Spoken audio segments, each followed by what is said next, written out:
ভালোবাসা এক পবিত্র অনুভূতি, কিন্তু কি হয় যখন নিজের নবীর প্রতি ভালোবাসা প্রকাশে বিতর্কে জন্ম নেয়?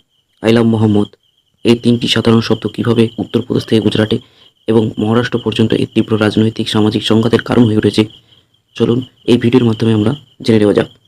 তো আমরা বিভিন্ন রিপোর্ট থেকে জানা যাচ্ছে যে আই লাভ মোহাম্মদ লেখার জন্য উত্তরপ্রদেশ থেকে শুরু করে গুজরাট, মহারাষ্ট্র থেকে সারা দেশে এর যে বিবাদ, সে বিবাদ ছড়িয়ে পড়েছে।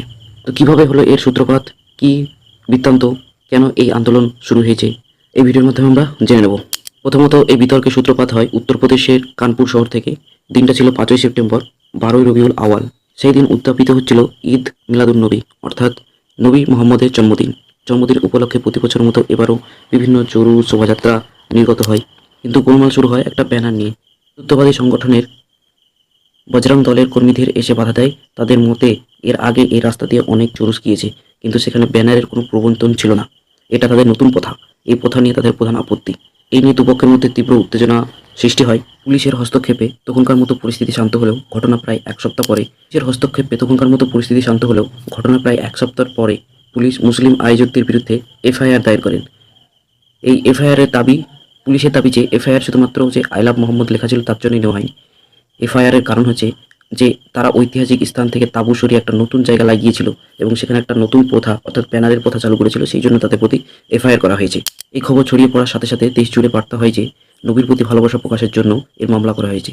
আর কানপুরে এর স্ফুলিঙ্গ দাবানলের আকার ধারণ করে গুজরাটের গোধরার প্রভাবশালী এক যুবক, যার নাম হচ্ছে জাকির জাভা, ব্যস্ত রাস্তায় আই লাভ মোহাম্মদ এর প্লে কার্ড হাতে নিয়ে একটা ভিডিও বানায়। পরবর্তীতে জাকির জাভাকে পুলিশ ডাকা হয়। জাকির জাভার বক্তব্য যে তাকে আই লাভ মোহাম্মদ লেখার জন্য পুলিশ তাকে থানায় ডাকে এবং থানায় তাকে বোঝানোর নাম করে তাকে মারধর করা হয়, তার সঙ্গে দুর্ব্যবহার করা হয়।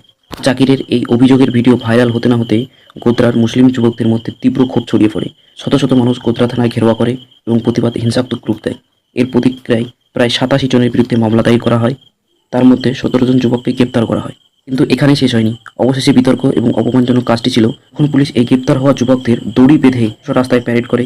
এই দৃশ্য সারা দেশে মুসলিম সম্প্রদায়ের প্রতি তীব্র ক্ষোভ এবং হতাশা জন্ম দেয়। কানপুর এবং গোধরার এই ঘটনা সারা দেশে জুড়ে প্রতিবাদের জন্ম দেয়। এটি শুধুমাত্র রাস্তায় আন্দোলনই ছিল না, সোশ্যাল মিডিয়ায় মানুষ প্লে কার্ড হাতে নিয়ে আই লাভ মোহাম্মদ স্লোগানে বিভিন্ন পোস্ট ভাইরাল হয়ে থাকে।